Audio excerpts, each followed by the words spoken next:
A dictionary's definition of a widow's walk: a railed or balustraded platform built on a roof, originally in early New England houses, typically for providing an unimpeded view of the sea.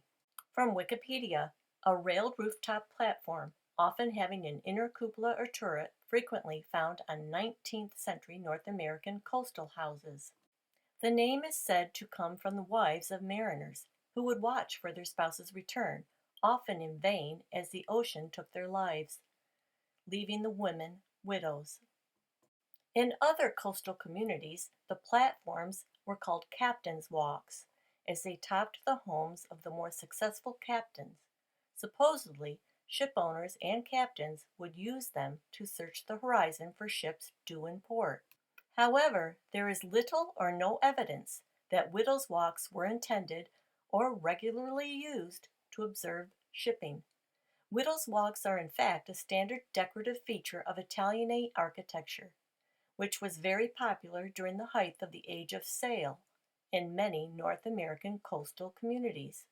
Beyond their use as viewing platforms, they are frequently built around the chimney of the residence, thus creating access to the structure.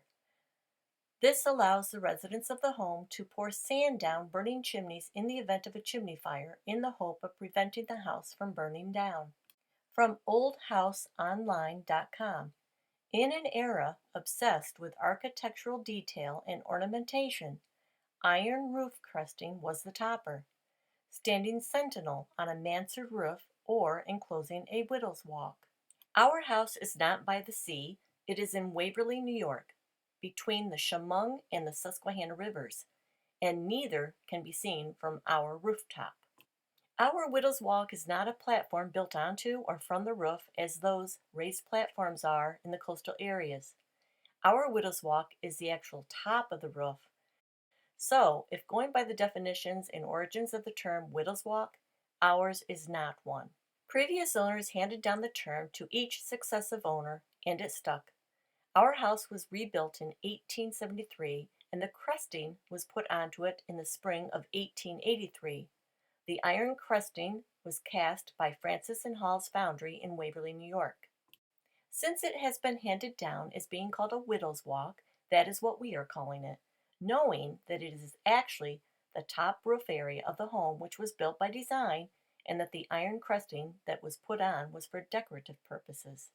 It is true, though, that in 1894 the lady of the house became a widow, and that in 1927 her daughter, who was born, raised, and married in this home, also became a widow. The home was sold in 1945 and divided into 6 apartments and remained an apartment house until the summer of 2010. Here are some pictures of the center roof area before, during, and after the repair and replacement. I should add that this roof has leaked for years and has been patched numerous times. We know that it had leaked on and off since as early as the late 1950s.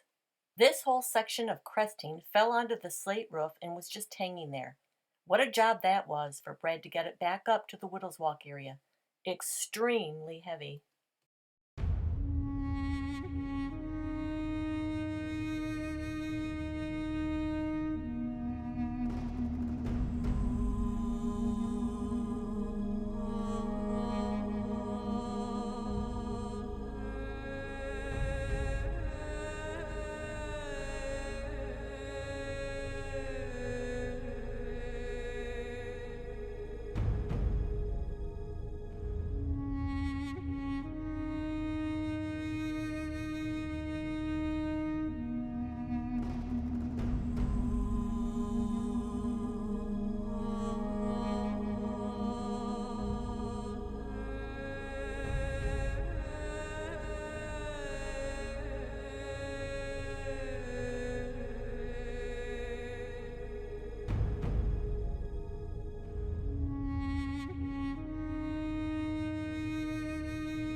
In time, our plans are to add back the cresting, whether it be the original repaired cresting or new cresting.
All the rainwater from the top of this roof shoots out this opening on the east side of the house.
And again, it gets worse before it gets better.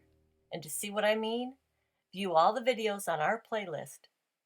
Zehr Estate, Waverly, New York, Mansion Widow's Walk at Victorian Estate.